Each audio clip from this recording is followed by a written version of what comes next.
नमस्कार, आप देख रहे हैं N24 न्यूज गुजरात। सूरत शहर के किम के पास ट्रेन को पलटने की कोशिश की गई। किसी अज्ञात शरारती व्यक्ति द्वारा ट्रेन को पलटने का प्रयास किया।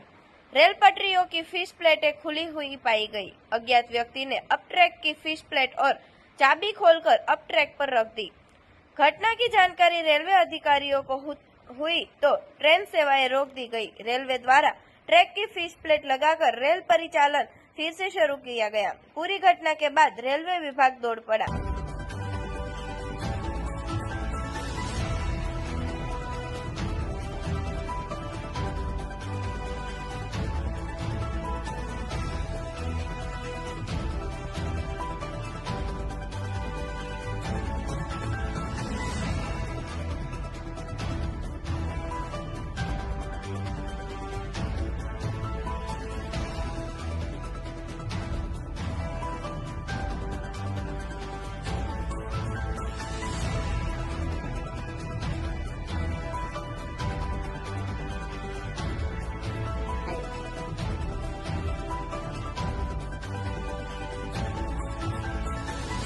देखते रहिए N24 न्यूज गुजरात, सिर्फ हम तक ही नहीं सब तक।